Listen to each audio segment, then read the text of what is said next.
Hi guys, this is the second half of the video we were doing on differentiation and integration. So we got to question 15 where g of x was given as three terms being multiplied together. So we want to find g dash of x. Just remember that stands for the differential of g of x, and we want it in this format where our f of x function is a cubic function. So first of all, we're used to differentiating things when it's two terms multiplied together, but 3 makes it overly complicated. So what we're going to do is I'm going to put the x squared into this bracket to make it two terms that are multiplied together. So that means, first of all, that what I can do is I can rewrite g of x as x squared times 1 is x squared times minus x is minus x cubed, e to the minus 2x. That way I've got two functions being multiplied together, so I've just got a product rule question. So for product rule, you label one of them as u, so x squared minus x cubed, and the other one as v. Those both become two nice easy things to differentiate. So x squared becomes 2x, x cubed becomes 3x squared. Differentiating e to the minus 2x, you bring the minus 2 in front, so it's minus 2e, and the power doesn't change. So we've got our two terms, and then remember product rule, so g dash of x in this case is v du dx, so I've got e to the minus 2x being multiplied by that term, and then I've got v du dx, so I've got this one times this one is minus 2e to minus 2x, x squared minus x cubed. So remember, product rule is v du dx add u dv dx, but since I'm adding on a negative, I might as well just write a minus. Okay, because we want it in this format where the e to the minus 2x has been taken out, I'm going to do that straight away. So if I factorise e to the 2x out of this whole function here, I'm left with 2x minus 3x squared. If I then take the e to the minus 2x out of this whole function, I'm left with the minus 2 and that bracket. Okay, so I've taken e to the minus 2x out of there to leave us with these two, and e to the minus 2x out of there to leave me with a minus 2 and everything there. Then all we're going to do is tidy up everything inside to create our f of x function as a cubic function. So I've got e to the minus 2x. The first two I'm just going to leave as they are for a minute. Minus 2 multiplied by this bracket is minus 2x squared plus 2x cubed. And then that means, since my x cubed term is positive, I'm going to put it at the front, 2x cubed. I've got minus 3, take away another 2, is minus 5x squared plus 2x. And there you go, I've got my f of x function as a cubic function. Right, hence find the range of g. Now remember what we've talked about. Range is your y value, so it basically means my function runs between there and there. Okay, for the values that we've been given. So I basically want to find, well, what is the y value at that point there, and what is the y value at that point there, since this is going to be our range. Now, if I want that value, I know first of all that they're the turning points on the graph. So that means I know at that point there, our gradient is 0, so dy by dx is 0. At that point there, I know dy by dx is 0. So all I need to do is solve when my function g dash of x, or dy by dx, whichever way we've labelled it, is equal to 0. So we're going to put this whole answer here equal to 0.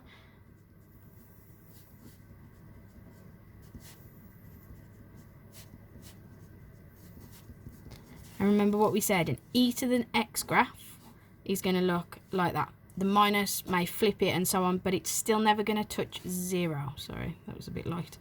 Okay, it's still never going to touch 0. The minus 2x is just going to flip it, so we're going the other way. But that means all we need to do is state that e to the minus 2x does not equal 0, in which case all we're solving is when 2x cubed minus 5x squared plus 2x is equal to 0. All three of these terms contain an x, so I can factorise that out first of all. So I get 2x squared minus 5x add 2. And then I can factorise this into 2x and x, 2 and 1, everything negative. So what I end up with is three results. I've got either this x is equal to 0. For this bracket to equal 0, x would have to be a half. For this bracket to equal 0, x would have to be 2. So there are 3 turning points that this graph has actually got. Okay, so it's got one at that point there. We're not worried about that turning point, we're just worried about these 2. So I know one of them is when x is a half, and I know the other one is when x is 2. But remember, we're trying to find the range, so that you're changing y values. So all we're going to do is plug in a half and 2 into our original g of x function. So g of a half means that you're plugging in a half squared, 1 minus a half, and then e to the minus 2 times a half. And you're just going to chuck that straight into your calculator. Okay, what I would say is, because you've got e's involved, you're going to end up usually with horrible decimals. So the best thing to do is just to type this part into your calculator, leave your e as it is. Okay, obviously just tidying it up a little bit. So if I type all of this part into the calculator, what I end up with is 1/8, and then I get e to the power of minus 2 times a half is minus 1. So I could tidy that up a little bit more and write it as 1/8e. Right, we're going to do exactly the same with g of 2. So we've got 2 squared, 1 minus 2, e to the minus 2 times 2. Again, just type this part into your calculator or work it out in your head, and then tidy up the e part. So typing this part in, you'd get minus 4, e to the power of minus 4. So I could write it as minus 4 over e to the power of 4. So I've got the highest point on my graph, the lowest point on my graph. So my range for g of x is that it has to be less than or equal to the highest point, but greater than or equal to the lowest point. And that's it. That's my range. Okay, state a reason why the function g to the minus 1, and just remember the minus 1 stands for the inverse. That was supposed to be an arrow, drawn very, very badly. Okay, g to the minus 1 actually stands for the inverse function, and remember an inverse function is a reflection in the line y equals x, but for it to exist, the function must be a one-to-one function, or can be limited by its domain to create a one-to-one function. In this case, it's obviously not, because you can get multiple x values giving the same y value at different points, so it's not a one-to-one function. So all you need to state is that it is not a one-to-one function. Okay, hopefully that one nice and clear. Right, so question 16, very much the same idea. I'd pause the video at this point if you haven't had a go at this question yet. Try it for yourself, even if you've done it before. Try it again, see how much you can do before you listen through the answer. So, just like we were doing before then, because there's 3 terms, we want to use product rule, which is only 2 terms, so I just need to put this x inside that bracket. That means that g of x could be rewritten as 2x minus 3x squared times by e to the minus 4x. Okay, this time the f of x function, once we've differentiated it, should come out as a quadratic rather than a cubic function, so it should be slightly easier to solve afterwards. But that means we've got u is everything inside the brackets, and v is e to the minus 4x.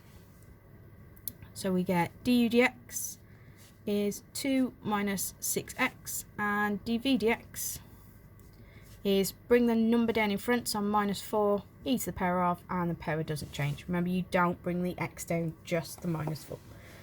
That means g dash of x is equal to v du dx, so I've got e to the minus 4x, 2 minus 6x. u dv dx, remember you are adding them, but because we're adding a minus, it's just going to be minus. Okay, and we know we want it in this sort of format afterwards, so I'm just going to start by factorising that e to the minus 4x out.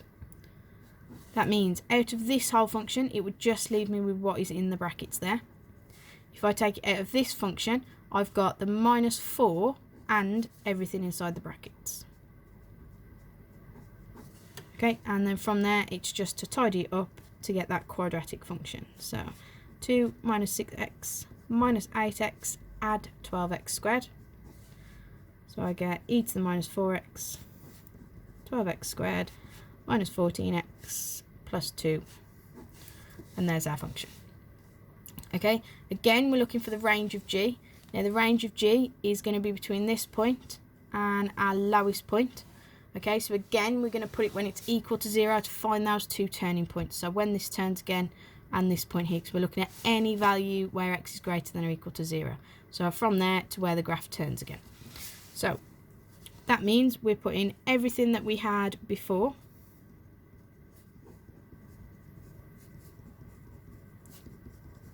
equal to 0. Again, we just need to state that our e to the x graph does not equal 0. And so all we're actually solving is when 12x squared minus 14x add 2 is equal to 0. So first things first, we're going to make our life a little bit easier. We're going to divide all the way through by 2. In which case you can get 6x and x, 1 and 1. You end up with 1 point when x is equal to 1/6 and 1 point when x is equal to 1.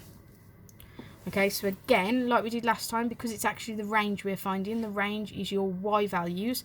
So if these are my x values, all I'm going to do is chuck them back into g of x. So g of 1/6 is a 6th, 2 minus 3 lots of a 6th, e to the minus 4 times a 6th. Okay, so it is going to be a little bit messier this time.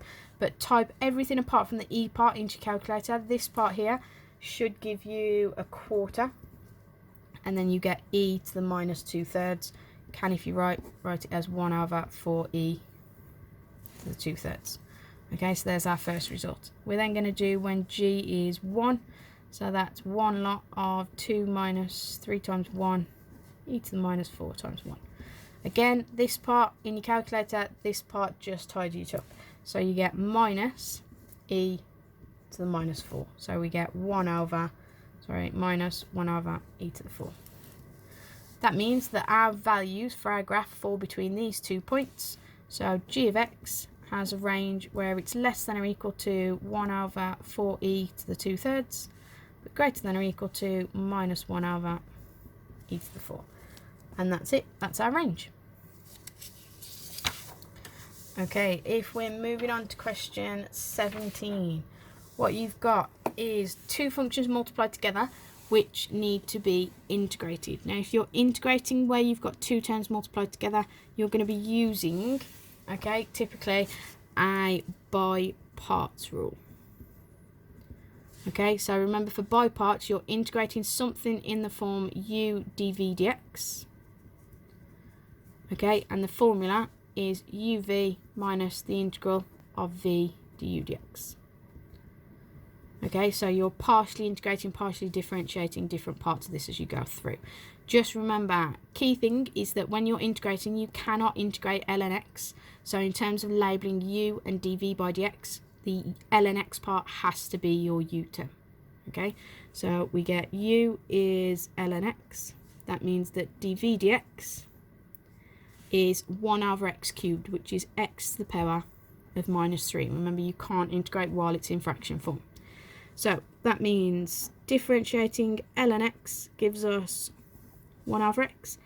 Integrating x to the minus 3, you increase the power to minus 2, and you divide by the new power, so it's going to give us minus a half. Okay, you may need this a little easier written later on if you bring the x down and put the power back to positive. Okay, so we're going to find our integral. So that is uv, that's this one times this one. So we get minus ln x over 2x squared minus the integral of v du dx. So this is why we wrote it this way, because this one multiplied by this one is a lot easier when both written in fraction form. 1 times 1 is still 1. X times 2x squared gives us 2x cubed. And don't forget it was a minus. So we get minus ln x over 2x squared.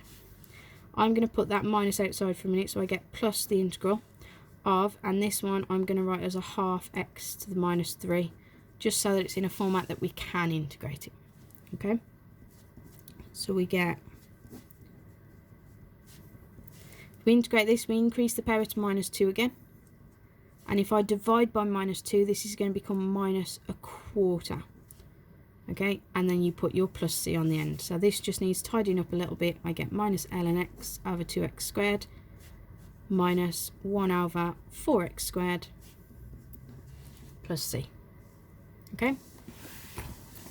Right, part B is then, can we then calculate this between 2 and 1? So it just means, using our answer before, you're going to put the limits of 2 and 1 in there. Let me just write this ln x.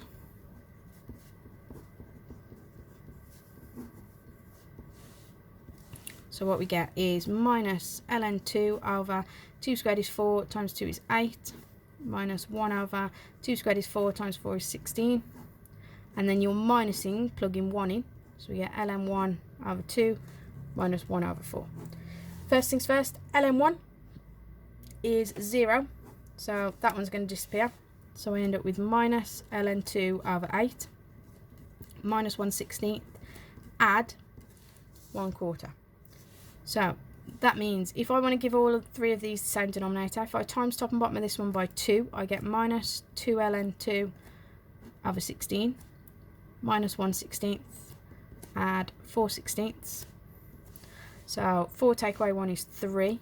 I've still got the 2 ln 2 and everything is over 16. So I get one neat, tidy answer. Okay. So question 18, again, very similar idea. Pause the video first, give this one a go. But just remember to be very careful with this power of a half. It tends to cause a few issues. So, by parts again.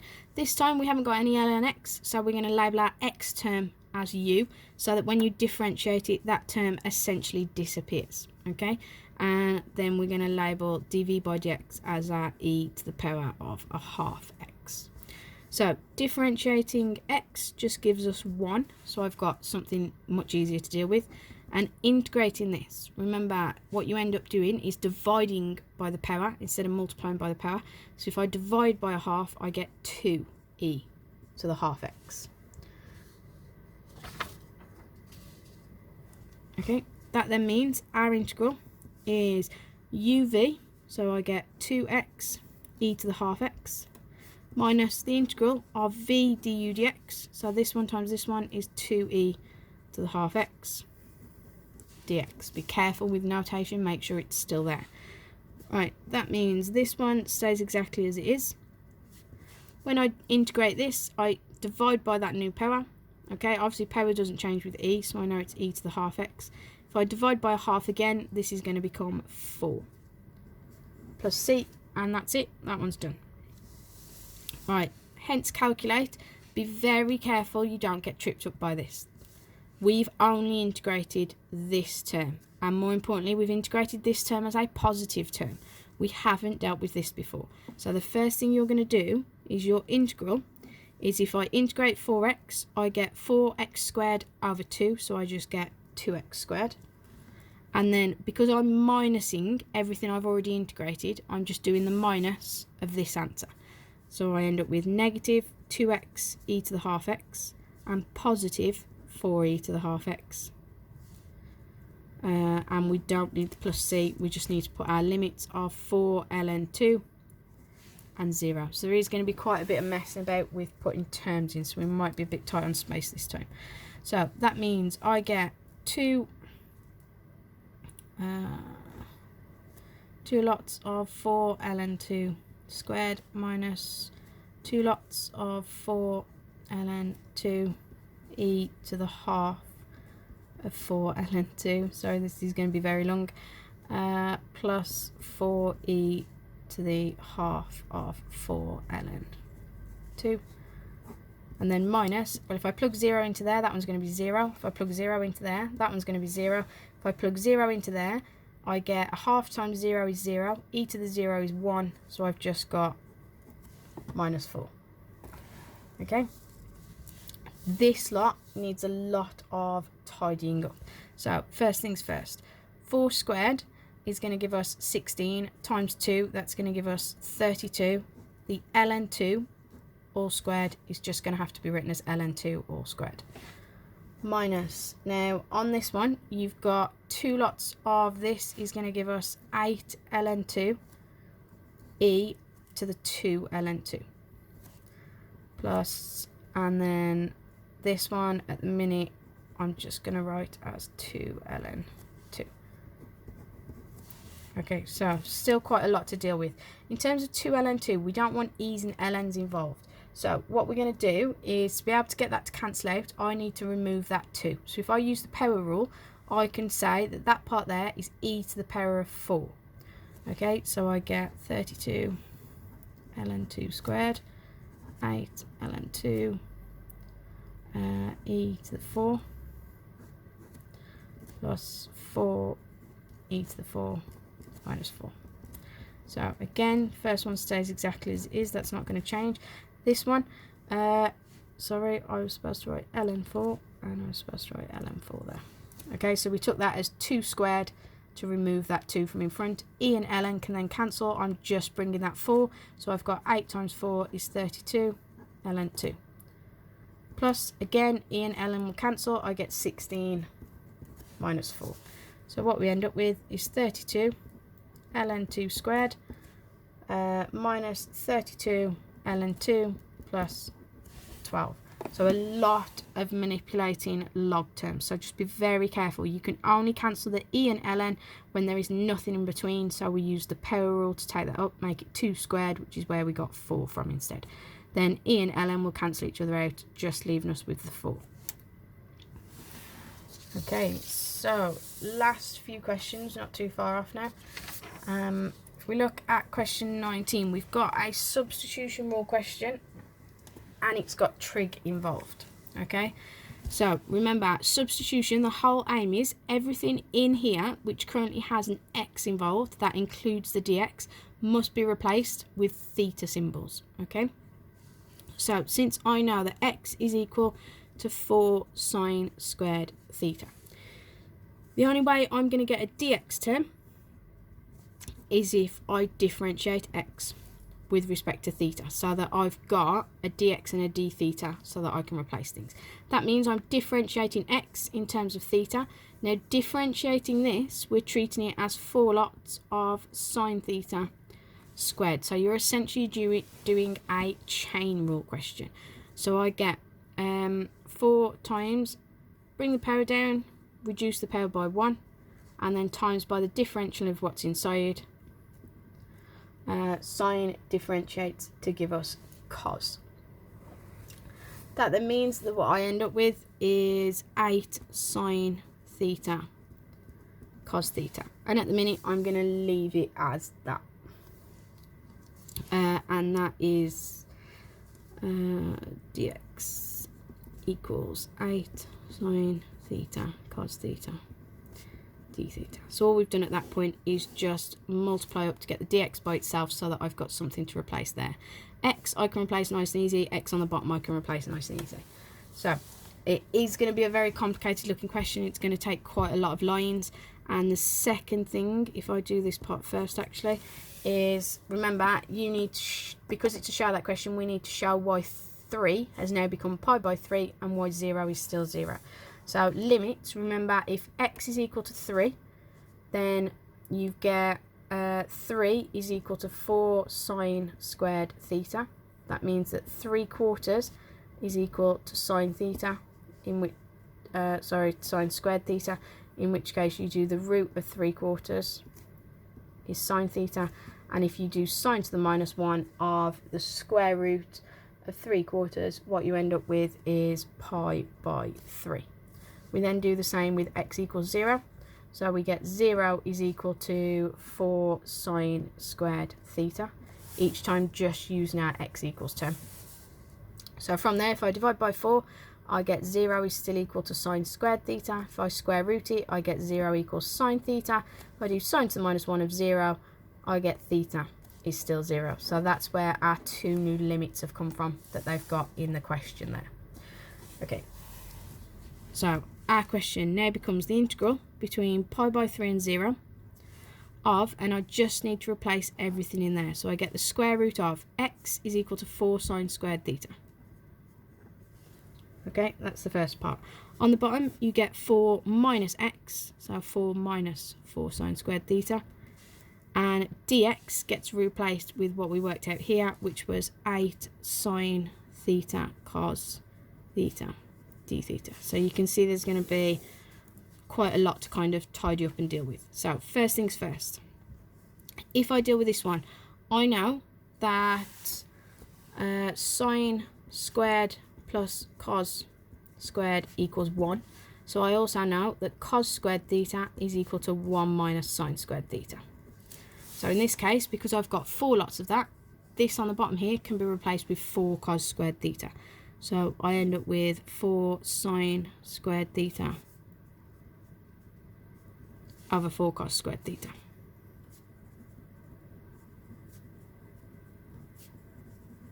Okay, and then just put your limits back in. Right, that means the 4's can cancel. Sine squared divided by cos squared, well, sine over cos is tan, so sine squared over cos squared is tan squared. So I get the root of tan squared theta.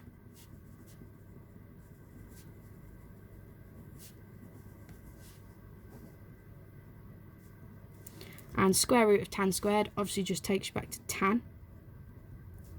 Okay, but since this becomes tan theta, I can write that as sine theta over cos theta. Okay, times by, and then I get 8 sine theta cos theta. So if I am timesing by cos theta and dividing by cos theta, that one and that one's going to disappear, in which case I get between pi over 3 and 0, I get 8 sine squared theta d theta. And remember, when integrating, any constant, any multiple, sorry, in front can be just taken outside. So I get 8 pi by 3 and 0 sine squared theta d theta, which is exactly what they asked for. My lambda term that they've put there must be an 8. Right, next one then. Hence, use integration to find the integral between 3 and 0 of this, leaving it in this format.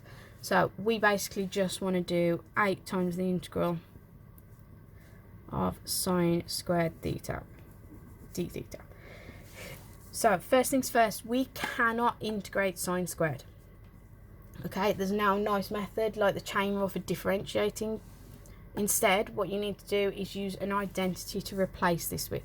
Okay, now sine squared can either be sine squared plus cos squared equals 1, but that's no use because I can't integrate cos squared either. But what I can do is I can use the cos 2 theta formula, because cos 2 theta is 1 minus 2 sine squared theta.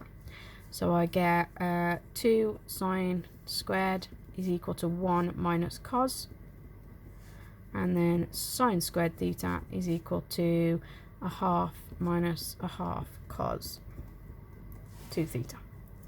Okay, that means instead of doing this integral, I can actually do pi by 3 and 0 of a half minus a half cos 2 theta, both of which I can integrate relatively easily.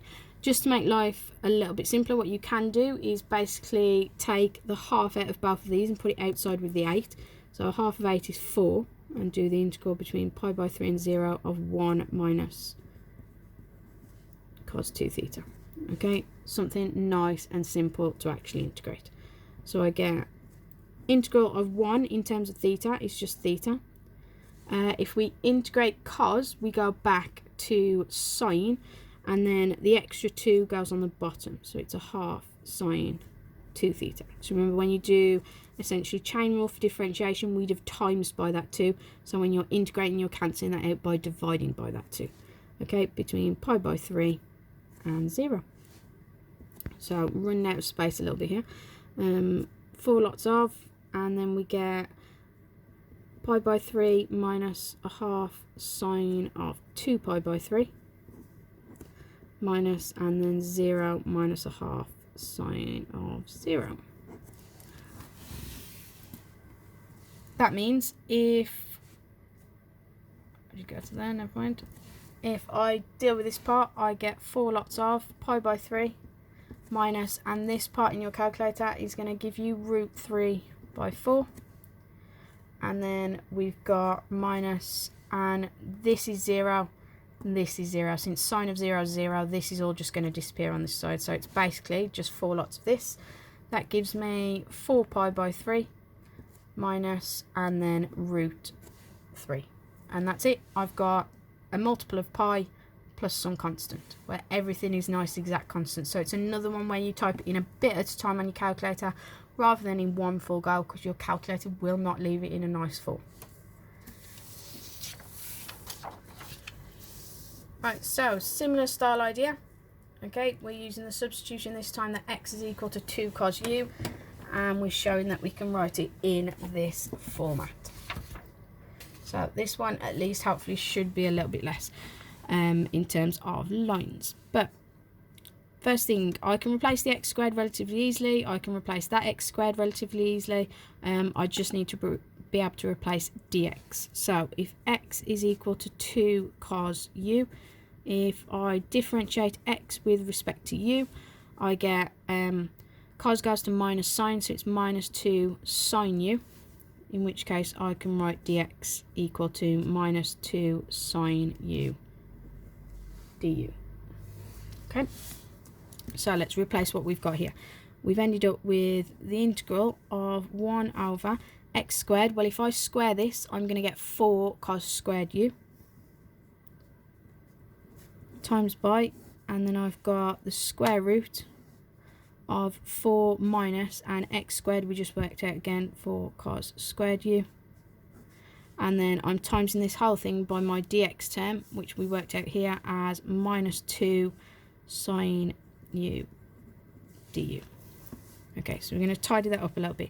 Remember what we said earlier about sine squared plus cos squared equals 1, which means I can say that sine squared is 1 minus cos squared, and all I've got is, because I've got 4 minus 4 cos squared, I've got this times 4, so this must be 4. So I can replace everything in there with 4 sine squared u, so I end up with 1 over 4 cos squared u times by the square root of 4 sine squared u.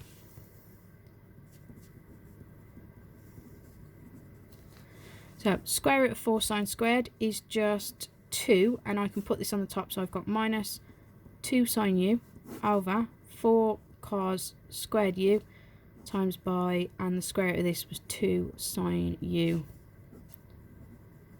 du. So I've put this on the top. I've actually square rooted this to get 2 sine u, and the first bit just stayed as it was.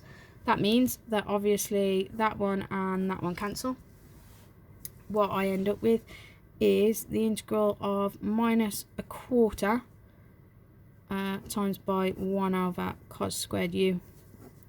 Now I've written it like that because they want us to take the multiple outside, so I can make it minus a quarter times the integral of 1 over cos squared u du. So your k value is minus a quarter. Right, hence integrate it between these 2 points. So first thing we need to change is we need our limits to change, because we've already done the integration part.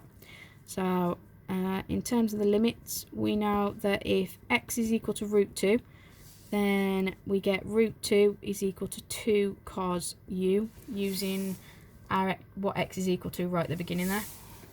Okay, so I can rearrange this. I get root 2 over 2 is equal to cos u, and then if I do cos to the minus 1 of this, I get a u value of pi by 4.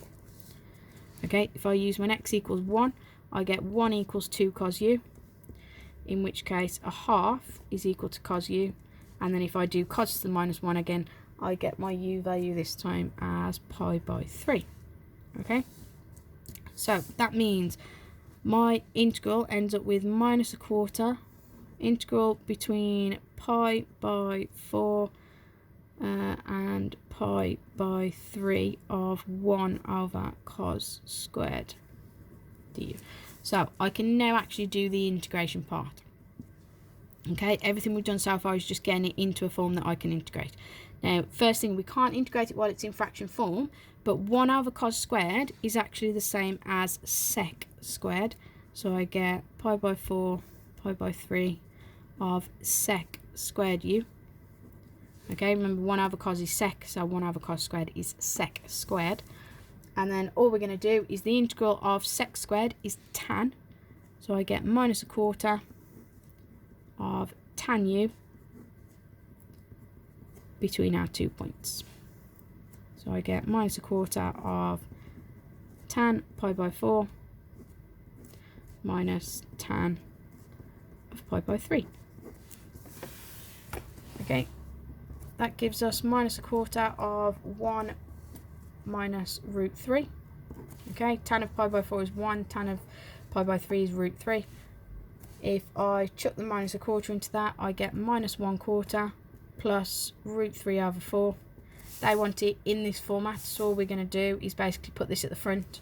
You get root 3 minus 1 all over 4.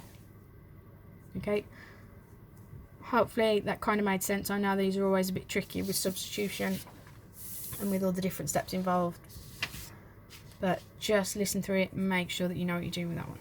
Right, so substitution. How long am I on? 35. Okay, so substitution. This time u equals cos x plus 1, and we're putting it into here to prove that this is equal to this.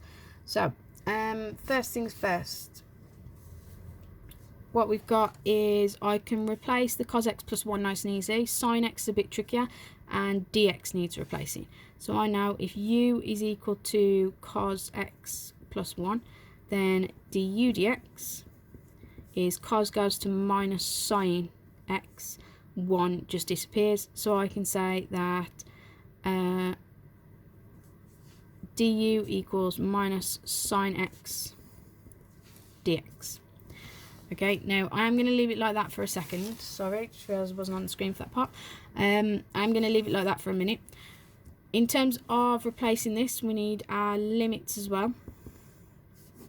So we know when x is equal to pi by 2, you get u equals cos of pi by 2 plus 1. Cos of pi by 2 plus 1 is 1. And when x equals 0, u equals cos of 0 plus 1, which equals 2. Now this is one of those unusual ones where once you've put your limits in, your upper limit is actually lower than your bottom limit. That's absolutely fine, don't worry about that, that's just how it works out this time. Okay, so the pi by 2 became 1, the 0 became 2. That's absolutely fine. Okay, it just means you'll substitute 1 in first, you'll substitute 2 in afterwards. It doesn't matter that they've worked out that way, that's just how it is. You get e to the power of, well, cos x plus 1 becomes u. Sin x times by, and if I rearrange this so I can put minus sin x on the bottom, so I get minus 1 over sin x du equals dx.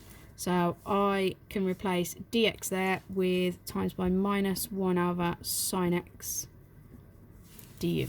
Okay, so the reason I didn't deal with the sign is because I know that if I do sin x times by 1 over sin x, that part and that part are going to cancel out. I end up with the integral between 1 and 2 of minus e to the u, because don't forget that minus is still there to be multiplied in front.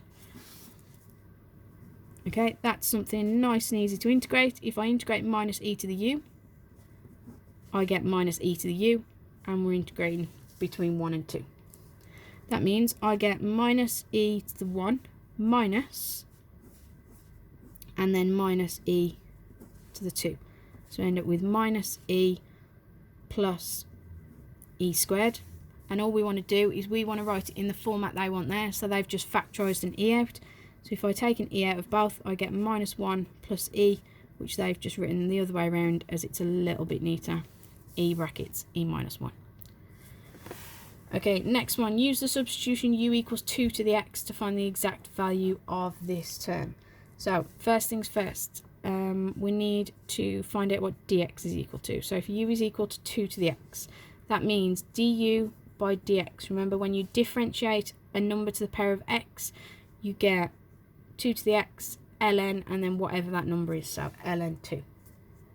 Okay, remember that does come up as a prove that question. We've been over it before, so have a look through the proof and make sure you can do that. That means in this case du is equal to 2 to the x ln 2 dx, or I can write dx as 1 over 2 to the x ln 2 du equals dx. So I've got what I can replace dx with right there.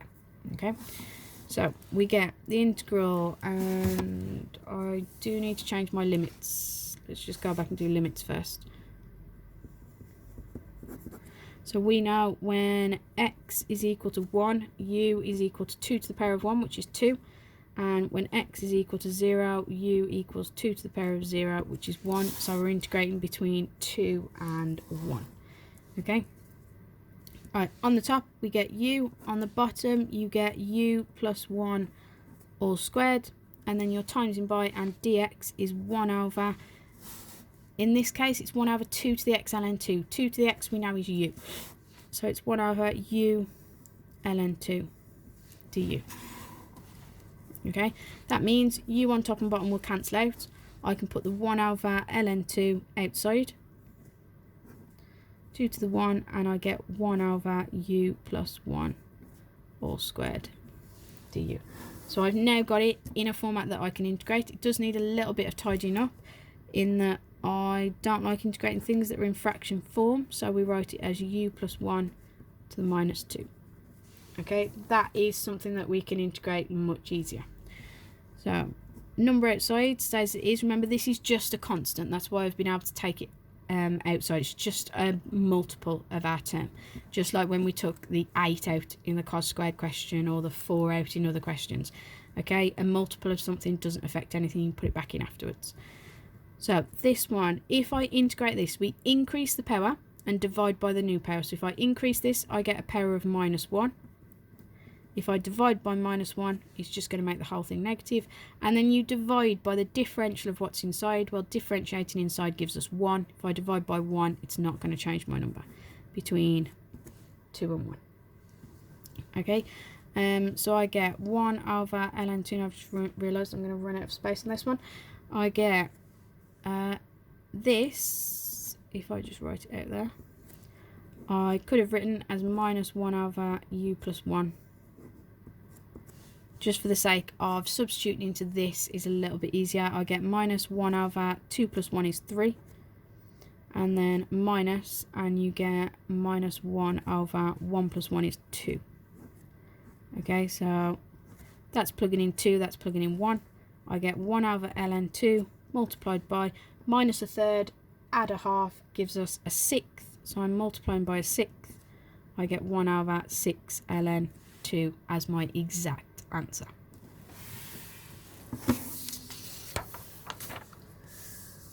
Right, so this is our last topic, I believe, yep, and this is integrating using partial fractions. So the first bit is a little bit of recap on your partial fractions, so splitting this into this format. Please be very, very careful with these ones with squared terms in. I know they've been causing the most trouble. Okay, this is essentially x times by 2 lots of this bracket. So there's 3 terms on the bottom, which means each one of these needs 3 terms on the bottom. Okay, so I get 1 is equal to give this one the same denominator as this, all I need is the 3x minus 1 squared. So a lots of 3x minus 1 squared. For this one, to give this the same denominator as here, it needs an x and it needs another one of the 3x minus 1 brackets. For the c term, it's got the 3x minus 1 squared, it just needs the x. That way, all of your terms, all 4 of them, have exactly the same denominators, which means it's now in a format that I can solve to find a, b, and c. So when x equals 0, I'd get 1 equals, this one and this one's going to disappear. 3 times 0 is 0, minus 1 is minus 1, squared gives me 1. So 1 equals a. Okay. When x equals a third, I get 1 equals, this one becomes 0, this one becomes 0, this one becomes a third of c, so c equals 3. And then for the last term, we're going to look at equating x squareds. On this side of the equation, there's no x squareds. If I expanded this double bracket, I'd have 9x squared, so I've got 9a. If I expanded this bracket, I'd get 3x squared times b, so that's 3b. So what I end up with is, since a is equal to 1, I get 0 equals 9 plus 3b. So 3b has to equal minus 9, in which case b is equal to minus 3. So what I end up with is my original question, but now as 1 over x minus 3 over 3x minus 1 plus 3 over 3x minus 1 squared. Okay, so I've done my partial fractions part. It then asks us to integrate this term.